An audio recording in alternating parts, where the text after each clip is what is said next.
السلام علیکم ناظرین، ایک نئے ویلاگ کے ساتھ آپ کی خدمت میں حاضر ہوں۔ سب سے پہلے آپ تمام لوگوں سے گزارش ہے کہ ہمارے چینل کو جو ہے وہ سبسکرائب کر لیں اور ساتھ ہی ساتھ جو ہے اس کو شیئر بھی کر دیجئے، اور اب ہم ٹک ٹاک پر بھی ہیں، وہاں پہ ہمیں فالو کر لیجئے۔ اچھا بھی، اس سے پہلے کہ میں پروگرام کا آغاز کروں، دو چیزیں میں بتانا چاہوں گا کہ ہمارے جو کل سے پیشتر جو دن تھا اس کا ہمارا جو ہے وہ تھم نیل جو ہے وہ ریموو کر دیا ہے۔ تو انہوں نے کہا کہ جی اس میں ہم نے کہا تھا کہ یہ دوستی ہم نہیں چھوڑیں گے، ایک فوٹو لگایا تھا، تو بہرحال اب وہ ہمارا جو پروگرام ہے وہ بغیر اس کے ہے، تو وہ دیکھتے رہیے۔ آخر اس پروگرام میں نے اسے کیا کہہ دیا جو لوگوں کو بری لگ گئی، بالخصوص ہمارے پڑوسی ملک کو، اور اس نے جو ہے کارروائی ڈالتے ہوئے اس تھم نیل کو وہاں سے دور کروا دیا۔ اچھا جی، آج کہانی کا آغاز کرتے ہیں، غزہ سے کرتے ہیں۔ غزہ میں جو ہے بڑی گھمسان کی لڑائی ہو رہی ہے، اور وہاں پر لوگوں کے پاس کھانے پینے کی چیزیں موجود نہیں ہیں۔ وہاں پہ جو فوڈ ہے، کھانا ہے، اس کے اندر بتاتے ہیں کہ جی زہر ملا کے دیا جا رہا ہے۔ اور سب سے بڑی بات جو غزہ سے آ رہی ہے وہ یہ آ رہی ہے کہ غزہ میں جو ہے وہ بہت بہیمانہ طریقے سے جو ہے وہ آپریشن کیا جا رہا ہے، اور اس میں بلڈنگز وغیرہ توڑی جا رہی ہے، بلڈوزرز آتے ہیں، بلڈوزر کے ساتھ ساتھ اور ان کی جو بھی ان کی ہوتی ہیں انجینئرنگ کور کی وہ ہے۔ تو بہرحال لڑائی ہو رہی ہے، اور پتہ یہ لگ رہا ہے کہ پہلے خالی فلسطینی مرتے تھے، لیکن اب خبریں یہ آ رہی ہیں کہ ہر گھنٹے 2 گھنٹے بعد جو ہے وہ اسرائیلی فوجی بڑی تعداد میں مر رہے ہیں۔ ایسا لگتا ہے جیسے کہ ان حماس کے لوگوں میں کوئی نئی قوت آ گئی ہے، یا کوئی نئی ایسی طاقت آ گئی ہے کہ جو کہ صرف ایک غیبی طاقت ہو سکتی ہے، یا جیسے کہ کوئی جنات آ گئے ہوں ان کے ساتھ۔ تو یہ سلسلہ وہاں پر چل رہا ہے۔ تو یہ ہے کہ دوسری طرف جو ہے دوحہ میں جو ہے مذاکرات جاری ہیں کہ کسی طریقے سے جو ہے یہ اونٹ کسی کروٹ بیٹھ جائے، چونکہ اسرائیل جو ہے وہ بہت ہی تھک گیا ہے۔ اسرائیل کی فوج تھک گئی ہے۔ ان کا جو آرمی چیف ہے وہ یہ کہہ رہا ہے کہ جی ہم نے آپریشن کلین اپ کر دیا ہے، اب ہمیں یہاں سے نکلنا چاہیے، اب ہمیں یہاں نہیں رہنا چاہیے۔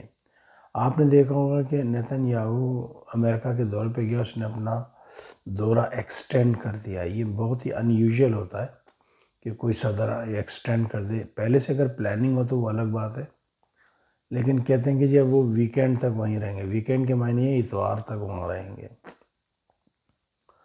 ادھر امریکہ نے جو ہے 5 افریقی ممالک کو جو ہے امریکہ طلب کر لیا ہے، اور چونکہ کولڈ وار ہو گئی ہے، اب ایسا لگ رہا ہے کہ اب جنگ جو ہے بٹوین رشیا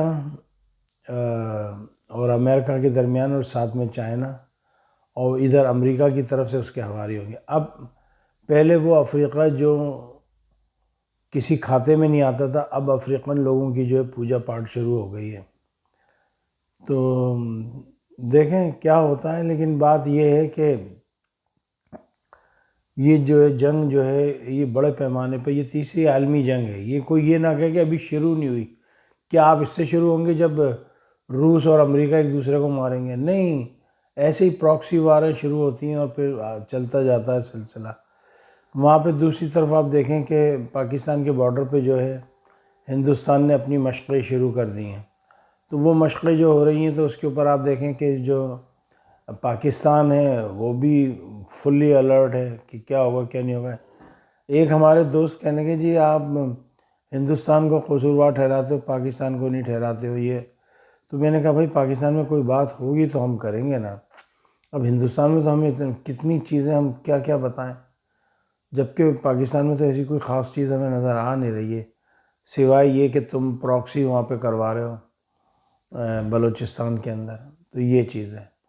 بہرحال اب دیکھنا یہ ہے کہ یہ لڑائی جی چائنا جو ہے وہ تو نہیں چھوڑے گا، چونکہ انہوں نے یہ کہہ دیا کہ جی جو چائنا سے جو برکس میں گئے ہم ان کے اوپر جو ہے ٹیرف لگا دیں گے۔ اب جو ہیں اس میں تو انڈیا بھی ہے، انڈیا پہ بھی پھر ٹیرف لگے گا۔ اب خیر پاکستان تو ابھی برکس میں نہیں ہے، لیکن بات یہ ہے کہ بھائی دیکھیں لڑائی تو اب چل گئی ہے۔ ایران جو ہے اس کو اسلحہ دینا شروع کر دیا ہے، ادھر رشیا نے جو ہے بڑا سخت زبان استعمال کی ہے، اور رشیا کہہ رہا ہے کہ جی جو لانگ رینج میزائل دے رہے ہیں اس کو آپ نہ دیں، وغیرہ وغیرہ بہت سی چیزوں کی باتیں چل رہی ہیں۔ اب دیکھنا یہ کہ یہ کتنے دن تک یہ لڑائی چلتی ہے۔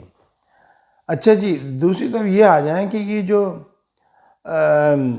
جو سعودی کنٹریز ہیں، مطلب سعودی سے مراد میری عرب کنٹریز جو ہیں، عرب متحدہ عرب امارات، یہ وہ جو ہے، یہاں پتہ لگا ہے کہ جو شام کے صدر ہیں یونائٹڈ ایمریٹس کے اندر، ان کی جو اسرائیلی حکام سے ملاقات ہوئی ہے، اور انہوں نے جو ہے یہ کہا ہے کہ جی وہ آپس میں ایک دوسرے سے گلے پیٹے ملنا چاہتے ہیں، لیکن شامی حکام جو ہے اس بارے میں جو ہے ڈینائی کر رہے ہیں، کہتے ہیں نہیں جی ہم نہیں ملے، یہ سب غلط بات ہے۔ بہرحال اب ملیں یا نہ ملیں یہ تو وقت ہی بتائے گا، یہ تو ٹائم ہی بتائے گا، ٹائم ول ٹیل یو کیا کرنا ہے کیا نہیں کرنا ہے، ٹھیک ہے۔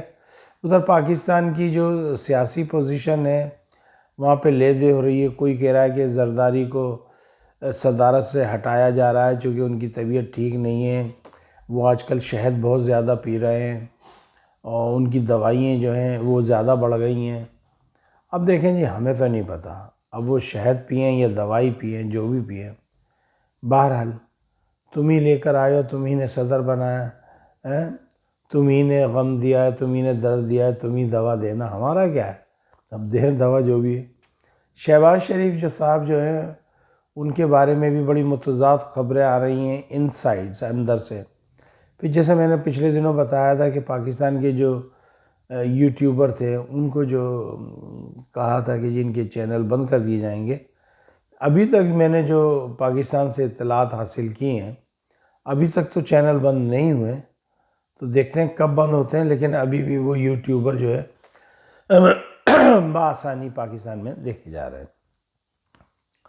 اچھا جی، ذرا سا میں پھر ایک دفعہ ٹچ کر لوں اس کو، جو وہ ایکسرسائز کر رہا ہے انڈیا، آج اس نے خطرناک میزائلوں کے تجربات بھی کیے ہیں، تو اس سے خطے میں جو ہے کشیدگی پھیل سکتی ہے، لڑائی ہو سکتی ہے، اور پاکستانی ایئر فورس جو ہے وہ 24/7 ہائی الرٹ پر ہے، ہائی الرٹ، یعنی یہ سمجھ لیں کہ اگر کچھ بھی موو چلا تو وہ ہو جائے گا۔ اچھا جی، بات یہ ہے کہ وہ کہہ رہے ہیں کچھ انڈین لوگ ہمارے دوست کہتے ہیں کہ جی اب اسرائیل ہمارے ساتھ ہے، اب ہم یہ کر دیں گے، اب ہم وہ کر دیں گے۔ بھائی آپ جو جی چاہے کر دیں، دیکھیں فلسطینی کتنے تھے یہ بتائیے، مٹھی بھر تھے نا، چند تھے نا، ٹھیک ہے، کتنا اسلحہ بارود پھینکا گیا، دوسری جنگ عظیم سے زیادہ ہیروشیما ناگاساکی پہ جو بم پھینکے گئے اس سے زیادہ بارود پھینک چکا ہے، تمام گھر تباہ کر دیے، ہر چیز ڈیمولش ہو گئی۔ اب یہ کہہ رہے ہیں کہ جی ان عوام کو نکالو، بچوں کے جو دودھ ہے اس کے اندر زہر دیا جا رہا ہے، وہاں کے کھانے کے اندر زہر دیا جا رہا ہے، تو آپ کیسے یقین کر سکتے ہیں کہ ایک ملک جس کے پاس کچھ بھی نہیں ہے اور وہ فائٹ کر رہے ہیں، وہ لڑ رہے ہیں، اور انہوں نے ان کو ناک و چنے چبوا دیے ہیں،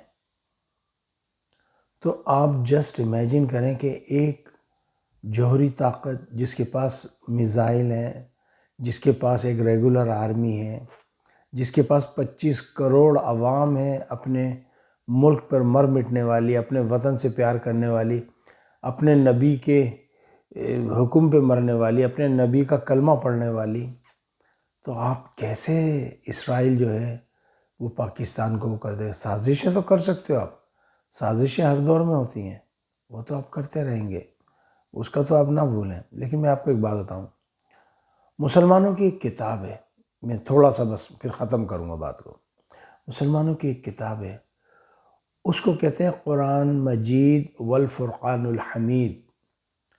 اللہ سبحانہ و تعالی قرآن مجید والفرقان الحمید میں یہ ارشاد فرماتے ہیں کہ اگر یہ کتاب میں پہاڑوں پہ نازل کردہ تو وہ ریزہ ریزہ ہو جاتے۔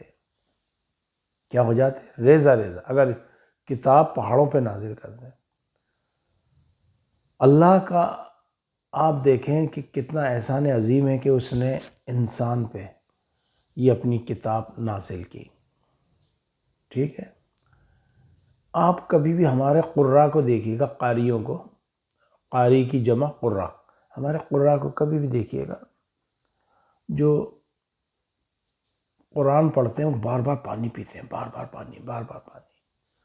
چونکہ اس کے اندر اتنی تپش ہے، اتنی گرمی ہے اس کے اندر کہ اگر ہم پانی نہ پئیں تو کلیجہ پھٹ جائے ہمارا جب ہم اس کو پڑھتے ہیں. یہ میں صحیح بتا رہا ہوں. تراویح کا ٹائم روزے کے بعد، اسی لیے تراویح کا ٹائم روزے سے پہلے نہیں ہے.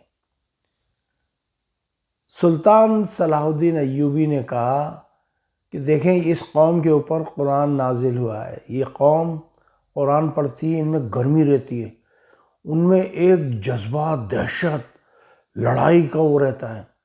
انہوں نے کہا ان کو انگیج رکھو لڑائی میں، جنگ میں. سلطان صلاح الدین ایوبی نے، اگر یہ ویلے ہوں گے تو پھر یہ سازشیں کریں گے، جب یہ ویلے ہوں گے تو سازشیں کریں گے، اور لڑتے رہیں گے تو پھر ٹھیک ہے. یہ تو بات یہ ہے کہ جب پوری پاکستانی قوم کو آپ موبیلائز کر دو گے لڑنے کے اندر، تو آپ میری بات سمجھیں، میں مذاق نہیں کر رہا، پھر آپ کتنی بڑی مصیبت کو آپ اپنے گھر بلا لیں گے. اور دیکھیں پاکستان میں تو رہتے ہی جر رہی ہیں سارے، چاہے وہ پٹھان ہو، چاہے بلوچ ہو، چاہے سندھی ہو، چاہے وہ کشمیری ہو، چاہے گلگت بلتستانی تو اتنے لڑاکو ہیں کہ جنہوں نے اپنی بندوقوں کے ذریعے ڈوگرا راج سے چھینا، انڈین آرمی سے لڑ کے گلگت بلتستان لائے اور قائد اعظم کو تحفے میں پیش کر دیا کہ سر ہم آپ کے ساتھ آنے چاہتے ہیں.